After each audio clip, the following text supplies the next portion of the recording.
പ്രിയപ്പെട്ട തൊഴിലാളി സഖാക്കളെ, നമ്മുടെ ന്യായമായ അവകാശങ്ങൾ നേടിയെടുക്കുവാൻ വേണ്ടി നമ്മൾ സമരം ചെയ്യുകയാണ്. ഈ സമരത്തെ തോൽപ്പിക്കുമെന്ന് കോൺട്രാക്ടർ വീമ്പിളക്കുകയാണ്. സഖാക്കളെ, തീയിൽ കുരുത്തവരാണ് നമ്മൾ. ഒരു കോൺട്രാക്ടറുടെ ഭീഷണിക്ക് മുമ്പിൽ നമ്മൾ മുട്ടുകുത്തുകയില്ല. സമരവേദികളിൽ ജീവൻ ബലികരിച്ച് പാരമ്പര്യമുള്ളവരാണ് നമ്മൾ. സമരം തുറന്നാൽ പണി നിർത്തിവെക്കുമെന്ന് കോൺട്രാക്ടർ ഭീഷണിപ്പെടുത്തുന്നു. ഈ നാട്ടിന്റെ നട്ടല്ലായ തൊഴിലാളികളെ പട്ടിണിക്കിട്ടുകൊണ്ട് പണി നിർത്താൻ കോൺട്രാക്ടർക്ക് കൺകുറപ്പുണ്ടോ എന്ന് ഞാൻ ചോദിക്കുകയാണ്. ഈ സമരത്തിന്റെ അടുത്ത ഘട്ടത്തെപ്പറ്റി ആലോചിക്കാൻ ആക്ഷൻ കമ്മിറ്റി ഉടനെ കൂടുന്നതാണ്. ആക്ഷൻ കമ്മിറ്റി അംഗങ്ങളെല്ലാം പാർട്ടി ഓഫീസിൽ വന്നു ചേരണമെന്ന് അഭ്യർത്ഥിക്കുന്നു. നമസ്കാരം.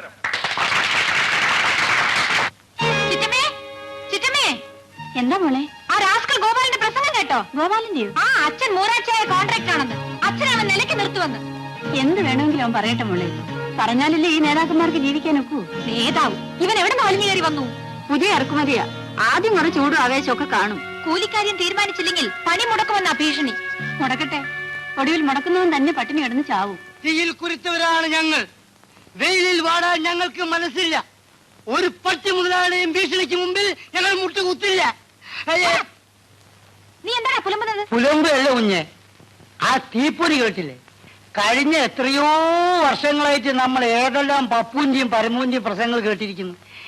എന്ന സഖാവ് PK ഗോപാലിന്റെ പ്രസംഗം കേട്ടപ്പോ അച്ഛനാണ് കുഞ്ഞെ എന്റെ അക്കൽദാം കളിപ്പോയി.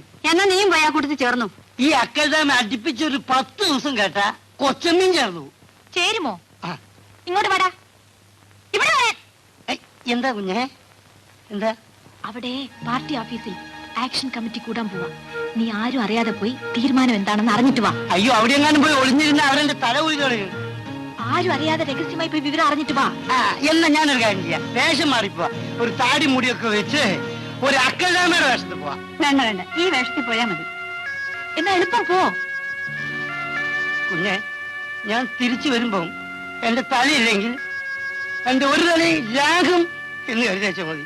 എന്ത് ചെയ്യാനാണ്? നമുക്ക് തരാനുള്ള കൂലി കുടിശ്ശിക ഇതുവരെ കോൺട്രാക്ട് തന്നിട്ടില്ല. അതുകൊണ്ട് നാളെ വരുന്ന സിമന്റ് ഇറക്കണമോ വേണ്ടയോ എന്നാണ് നമ്മൾ തീരുമാനിക്കേണ്ടത്. എല്ലാ യൂണിയന്റെ ആൾക്കാരോടെ കൂടിയിട്ടുണ്ട്. അവിടെ നമ്മൾ എടുക്കുന്ന തീരുമാനം ഒരു പൊതു തീരുമാനമായിരിക്കും. കൂലി കുടിശ്ശിക ഉടനെ തീർത്തേരാന്നല്ലേ കോൺട്രാക്ട് പറഞ്ഞിരിക്കുന്നത്? ഇത് പറയാൻ തുടങ്ങിയിട്ട് നാളെ പോയായില്ലേ? പണിയെടുക്കാതെ ജീവിക്കാൻ പറ്റുമോ? പട്ടിണി കിടക്കണവിടാ. നമുക്ക് ന്യായമായി കിട്ടാനുള്ള കൂലി കിട്ടിയില്ലെങ്കിൽ പണി ചെയ്യും. നിങ്ങൾ ഒറ്റത്തടിയാണ്, ഞങ്ങൾക്ക് കുടുംബമുണ്ട്. എന്നാ നീ പോയി ചക്കാത്തനായിരിക്കും ചുമന്നു കൊടുക്കും. ഞങ്ങൾ ജോലിക്ക് നിങ്ങൾ എന്ത് ചെയ്യും? തൊഴിലാളി വഞ്ചകൻ എന്ന് പറഞ്ഞതിന്റെ മുഖത്ത് നോക്കി ആട്ടും. എടാ, ജീവിക്കാന്ന് നട്ടല്ലോട് ജീവിക്കണം. പോടാ, പോയി ചാടാ. അവിടെ ഇരിക്കുക. എന്താ ഇരിക്ക? നമ്മൾ വഴക്കിടാനല്ല ഇവിടെ കൂടിയിരിക്കുന്നത്. വളരെ ഗൗരവമുള്ള കാര്യം തീരുമാനിക്കാനാണ്. സാറിന്റെ അഭിപ്രായം എന്താണെന്ന് പറയും. കൂലിക്കാര്യം തീരുമാനിക്കാതെ നാളെ ചുമടിറക്കാൻ ഒരൊറ്റ തൊഴിലാളിയും പോലും നാളെ കോൺട്രാക്ടർ വേറെ ആളെ ഇറക്കാൻ നമ്മൾ എന്ത് ചെയ്യും? നമ്മൾ തടയടാ. പറഞ്ഞാൽ നിന്റെയൊക്കെ എണ്ണ ഊരിയെടുക്കാൻ പോലീസ് ഉണ്ടടാ.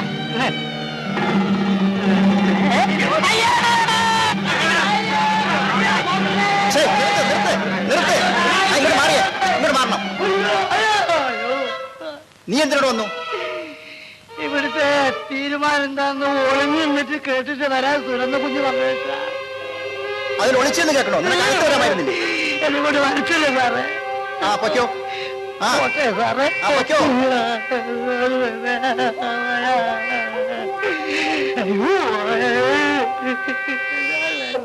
ആ നാളെ പോയി പെണ്ണ് വിളിക്കാൻ പറഞ്ഞത് നിനക്ക് എന്റെ വല്ല ആവശ്യമുണ്ടായിരുന്നു.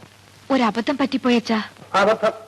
ഇതൊക്കെ കണ്ണിന്റെ പോകുന്നു. നീ എന്റെ കാര്യങ്ങൾ മനസ്സിലാക്കാത്തത് വെറും PhD പഠിച്ചുള്ള കാര്യമായില്ല. അച്ഛൻ വരുന്നതിന് മുമ്പ് പണിമുടക്കുണ്ടാവൂന്ന് അറിയാൻ വേണ്ടിയാ ഞാൻ അവനെ അയച്ചത്. പോട്ടെ, നാളെ പിന്നെ വലിയ പരുക്കൊന്നുമില്ലല്ലോ. മൂക്കിനൊരിടി കിട്ടിയിട്ടുണ്ട്, പക്ഷേ ശരീരം മുഴുവൻ വേദനയാന്ന് അവൻ പറയുന്നത്. അതെ, അവന്റെ വെറും പണവാ. നീ കാശ് കൊടുത്തേക്ക്. ശരി അച്ഛാ. ഞാൻ എക്സിക്യൂട്ടീവ് ഇങ്ങനെ കണ്ടിട്ട് 2-3 ദിവസം കഴിഞ്ഞേ വരികയുള്ളൂ. നിന്റെ കോളേജ് ഓഫീസിന്റെ കാര്യം ദാസ് ശരിയാക്കിയിട്ടുണ്ട്. കോളേജ് ചെറിയാൻ വരുമ്പോഴത്തേക്ക് ചിറ്റമ്മയും കുട്ടിക്കൊണ്ട് പോരെ. വിശേഷമൊന്നുമില്ലല്ലോ. എന്തെങ്കിലും വിശേഷം ഉണ്ടെങ്കിൽ ഇങ്ങോട്ട് വിളിക്കണം. ഞാൻ ഗസ്റ്റ് ഹൗസിലാണ് താമസിക്കുന്നത്. ശരി അച്ഛാ. ബില്ല് ഒപ്പിട്ട് കിട്ടിയ മോളെ? അയ്യോ, ആ കാര്യം ചോദിക്കാൻ വിട്ടുപോയി. അച്ഛൻ എവിടെ താമസിക്കുന്നത്? ഗസ്റ്റ് ഹൗസില്. ആഹാരമൊക്കെ എങ്ങനെ ഇരിക്കുവോ എന്തോ? അതൊക്കെ അച്ഛൻ നോക്കാതിരിക്കോ ചിറ്റമ്മേ? ഈ ബില്ലിന്റെ കാര്യം വന്നേ പിന്നെ അതിലൊന്നും ഒരു ശ്രദ്ധയില്ല മോളെ. അയ്യോ അയ്യോ അയ്യോ ഞാൻ ചത്തുപോവേ, എന്നെങ്കിലും ചത്തുപോവേ. പിടിച്ചേ, നെഞ്ചത്തും പുറത്തും എല്ലാം പിടിച്ചേ. എന്നിട്ട് ഈ അക്കിളാമയുടെ വേദന പോകുന്നില്ല. എന്നാ നിന്നെ ഹോസ്പിറ്റലിലായി. അയ്യോ വേണ്ട. അതെന്താ? ഈയിടെ പത്രത്തിൽ വന്ന് കൊച്ചമ്മ വായിച്ചില്ലേ, ഒരുത്തൻ കണ്ണ് ഓപ്പറേഷത്തിന് വേണ്ടി ആശുപത്രിയിൽ ചെന്നപ്പോ ഡോക്ടർ അവന്റെ അക്കെല്ലാമ കീറിയെടുത്തെന്ന്. അപ്പൊ നീ എന്ത് ചെയ്യാൻ പോകുന്നു? ഞാൻ 2 മാസത്തെ റെസ്റ്റ് എടുത്തോളാം. സൂപ്പോ മുട്ടയോ പാലോ വെണ്ണയൊക്കെ കഴിച്ച് ശരീരം അനങ്ങാതെ ഞാനിവിടെ കിടന്നോളാം. ആ, അങ്ങനെ ഇപ്പൊ കിടക്കണ്ട. ചിറ്റമ്മേ, അവനൊരു 10 രൂപ കൊടുത്തേക്ക്. എന്തിനാ കുഞ്ഞെ? മുട്ടയും ചെന്നിയായും മേടിച്ച് അടിച്ചു കുടിക്ക്, വേദന മാറും. അയ്യോ, മുട്ടിയും ചെന്നായം കൊണ്ട് മാത്രം മാറില്ല. പിന്നെ ഒരു 100 മില്ലിയ അക്കൽദാമായും കൂടി വേണം. മുട്ടിയും പട്ടിയും ചെന്നായം കൂടിയാ ചേരുവ. ചിറ്റമ്മേ, അവനൊരു 15 രൂപ കൊടുത്തേക്കൂ. ഒരു 5 രൂപ കൂടി വേണേ. അതെന്തിനാ?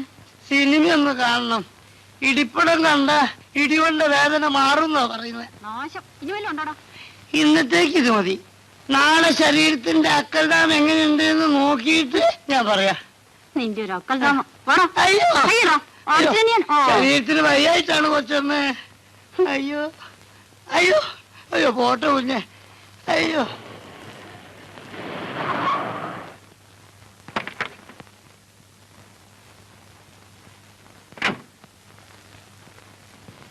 നമസ്കാരം സാർ. നമസ്കാരം.